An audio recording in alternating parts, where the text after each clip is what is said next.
നമസ്കാരം മലയാളി വാർത്തയിലേക്ക് സ്വാഗതം.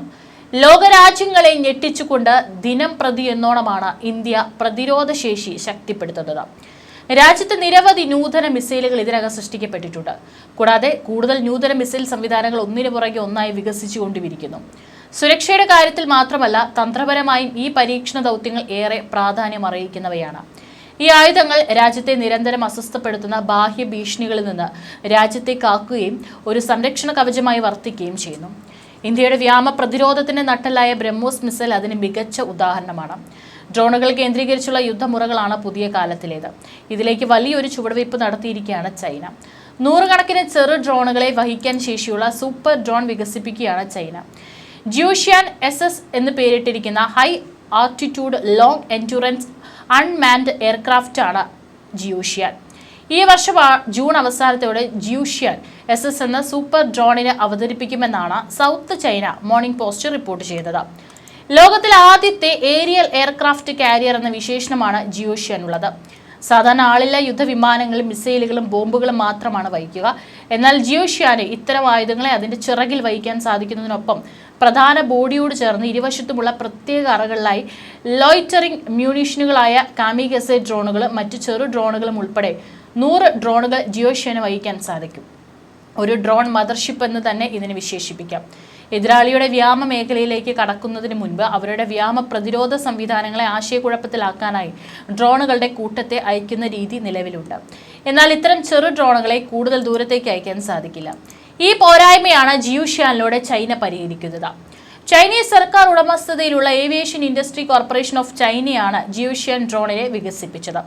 യുദ്ധമേഖലയിൽ സഹായിക്കൽ, സമുദ്ര നിരീക്ഷണം, അതിർത്തി നിരീക്ഷണം, ദുരന്ത നിവാരണ പ്രവർത്തനങ്ങൾ എന്നിവയിലും ഈ ഡ്രോണിനെ ഉപയോഗിക്കാനാകും.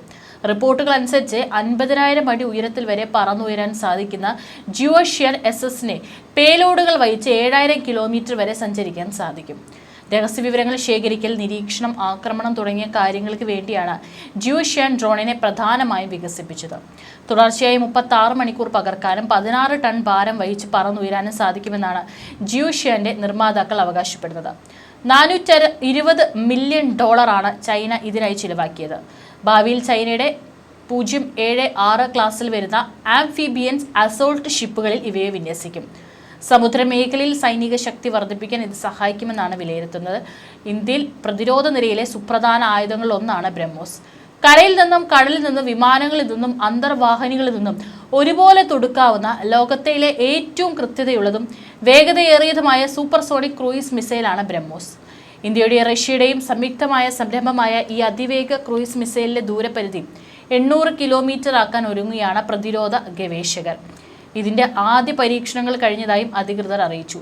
290 കിലോമീറ്റർ ആയിരുന്നു ആദ്യ പരീക്ഷണ സമയത്ത് ബ്രഹ്മോസിന്റെ ദൂരപരിധി. എന്നാൽ മിസൈലിന്റെ വിപുലീകരിച്ച പതിപ്പുകളിൽ ഇത് 350 മുതൽ 400 കിലോമീറ്റർ വരെയാണ്. 8 മീറ്ററിലേറെ നീളമുള്ള ബ്രഹ്മോസിന്റെ ഭാരം 3000 കിലോഗ്രാമാണ്. കരയിൽ നിന്ന് വിക്ഷേപിക്കുന്ന ബ്രഹ്മോസ് മിസൈലുകളേക്കാൾ ഭാരം കുറഞ്ഞവയാണ് വിമാനങ്ങളിൽ നിന്ന് വിക്ഷേപിക്കുന്നവ. സുഖോയ് 30 MKA ഫൈറ്റർ ജെറ്റുകളിൽ നിന്നുള്ള ബ്രഹ്മോസുകൾ ഉപയോഗിച്ചാണ് പാകിസ്ഥാനിലെ വ്യോമതാവളങ്ങൾ ഇന്ത്യ തകർത്തത്. ഓപ്പറേഷൻ സിന്ദൂറിന് ശേഷം ഇന്ത്യയുടെ അഭിമാനമായി മാറിയ ബ്രഹ്മോസ് ക്രൂയിസ് മിസൈൽ താൽപ്പര്യം അറിയിച്ചെത്തിയത് നിരവധി രാജ്യങ്ങളാണ്. ബ്രഹ്മോസിന്റെ ദൂരപരിധി ഉയർത്താനുള്ള ശ്രമത്തിലാണ് പ്രതിരോധ ഗവേഷകർ. ബ്രഹ്മോസ് സൂപ്പർസോണിക് ക്രൂയിസ് മിസൈലിന്റേത് ദൂരപരിധി 290 മുതൽ 700 കിലോമീറ്റർ ആണ്. വേരിയന്റിനെ ആശ്രയിച്ച ഏറ്റവും പുതിയ നവീകരണങ്ങൾക്കൊപ്പം ഈ ദൂരപരിധി 1500 കിലോമീറ്റർ വരെ വർദ്ധിപ്പിക്കാൻ കഴിയും. ഈ മിസൈലിന്റെ വേഗത മാക് 3.0 ആണ്. അതായത് ശബ്ദത്തിന്റെ വേഗതയേക്കാൾ 3 ഇരട്ടി വേഗത്തിലാണ് ഇത് സഞ്ചരിക്കുക.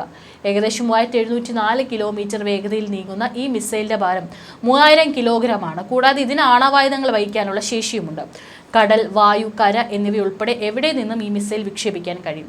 റഡാറിൽ നിന്ന് രക്ഷപ്പെടാൻ 3 മുതൽ 4 മീറ്റർ ഉയരത്തിൽ പറക്കാനും പറക്കലിന്റെ മധ്യത്തിൽ ദിശ മാറ്റാനും ഇതിന് കഴിയുമെന്നതാണ് ഇതിന്റെ സവിശേഷത. ഇനി ഇത് ഇന്ത്യക്ക് നിരന്തരം ഭീഷണിയാകുന്ന പാകിസ്ഥാനിലേക്ക് എത്താൻ എടുക്കുന്ന സമയം പരിഗണിക്കുകയാണെങ്കിൽ 2022 ഇന്ത്യ ഹരിയാനയിലെ അംബാലയിൽ നിന്ന് അബദ്ധത്തിൽ ബ്രഹ്മോസ് വിക്ഷേപിച്ചപ്പോൾ അത് പാകിസ്ഥാനിലെ പഞ്ചാബിലെ ഗനേവാളിൽ പതിച്ച കാര്യം ആദ്യം ഓർക്കണം. പാകിസ്ഥാൻ എയർഫോഴ്സിന്റെ എയർ വൈസ് മാർഷൽ താരിഖ് സിയുടെ അഭിപ്രായത്തിൽ ഈ മിസൈൽ 3 മിനിറ്റ് 44 സെക്കൻഡും കൊണ്ടാണ് 124 കിലോമീറ്റർ ദൂരം പിന്നിട്ടത്. ഈ സാഹചര്യത്തിൽ ഇന്ത്യയിൽ നിന്ന് പാകിസ്ഥാനിലേക്കുള്ള ദൂരം ഏകദേശം 801 കിലോമീറ്റർ ആണ്. അതിന്റെ വേഗത മണിക്കൂറിൽ 3704 കിലോമീറ്റർ ആണെങ്കിൽ ഇന്ത്യയിൽ നിന്ന് പാകിസ്ഥാനിലെത്താൻ മിസൈൽ ഏകദേശം 12 മുതൽ 13 വരെ മാത്രമാണ് സമയമെടുക്കുക. അതായത് പാകിസ്ഥാൻ ഒന്ന് അനങ്ങാൻ പോലും സമയം കിട്ടില്ല എന്ന് സാരം. ഇന്ത്യയും റഷ്യയും സംയുക്തമായി വികസിപ്പിച്ചെടുത്ത ബ്രഹ്മോസ് ലോകത്തിലെ ഏറ്റവും വേഗതയേറിയ ക്രൂയിസ് മിസൈലുകളിൽ ഒന്നാണ്. അതിന്റെ സൂപ്പർസോണിക് വേഗത, കൃത്യത, ശത്രു റഡാറുകളെയും വ്യോമ പ്രതിരോധ സംവിധാനങ്ങളെയും മറികടക്കാനുള്ള കഴിവ് എന്നിവ ഇതിനെ അജയ്യമാക്കുന്നു. ഇന്ത്യയുടെ സായുധസേനയുടെ ആർമി, നാവികസേന, വ്യോമസേന എന്നീ 3 ശാഖകളിലും ഈ മിസൈൽ വിന്യസിച്ചിട്ടുണ്ട്. ഓപ്പറേഷൻ സിന്ദൂറിനിടെ ഇന്ത്യയുടെ ബ്രഹ്മോസ് മിസൈലിന്റെ ശക്തി ലോകം കണ്ടുകഴിഞ്ഞു. പാകിസ്ഥാനെതിരെയും അത് പിന്തുണയ്ക്കുന്ന ഭീകരതയ്ക്കെതിരെയും ശക്തമായ ആക്രമണം നടത്താൻ ഇന്ത്യ ഈ മിസൈൽ ഉപയോഗിച്ച് ജെയ്ഷെ, ലഷ്കർ എന്നീ ഭീകര താവളങ്ങൾ ലക്ഷ്യമിട്ടു. ഇപ്പോൾ ബ്രഹ്മോസിന് ശേഷം ഇന്ത്യ ഒരു പുതിയ മിസൈൽ കൂടി വികസിപ്പിക്കാനുള്ള ശ്രമത്തിലാണ്. ബ്രഹ്മോസിനെ തന്നെ തടുക്കാൻ പാടുപെടുന്ന പാകിസ്ഥാൻ അതിൽ വീര്യം കൂടിയ ഒന്നിനെ എങ്ങനെയാണ് തടുക്കാനാവുക എന്നത് കണ്ടറിയണം. ബ്രഹ്മോസിനേക്കാൾ വിനാശകരമായ ശക്തിയുള്ള ഒരു ഹൈപ്പർസോണിക് മിസൈലാണിത് എന്നത് ശത്രുക്കളുടെ നെഞ്ചിരിപ്പ് കൂട്ടുന്നതാണ്. തദ്ദേശീയമായി നിർമ്മിച്ച ഹൈപ്പർസോണിക് മിസൈൽ വികസിപ്പിക്കുന്നതിൽ പ്രതിരോധ ഗവേഷണ വികസന സംഘടന വളരെ കാലമായി ശ്രദ്ധ കേന്ദ്രീകരിച്ചിരുന്നു.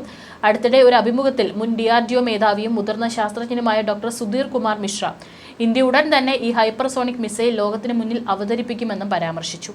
അതിന്റെ എഞ്ചിൻ വിജയകരമായി രാജ്യം പരീക്ഷിച്ചു കഴിഞ്ഞു. ഹൈപ്പർസോണിക് മിസൈലുകൾ തടയാനുള്ള സാങ്കേതിക വിദ്യ തെരഞ്ഞെടുത്ത രാജ്യങ്ങൾക്ക് മാത്രമേ ലഭ്യമാകൂ എന്നതും ഓർക്കണം. റഷ്യ, ചൈന, അമേരിക്ക എന്നിവയ്ക്കൊപ്പമാണ് ഹൈപ്പർസോണിക് മിസൈൽ സാങ്കേതിക വിദ്യയുള്ള രാജ്യങ്ങളുടെ പട്ടികയിൽ ഇന്ത്യയും ഇടം നേടിയിരിക്കുന്നത്. ഇത് രാജ്യത്തിനും അഭിമാനാർഹമായ ഒരു നേട്ടമാണ് സമ്മാനിക്കുന്നത്.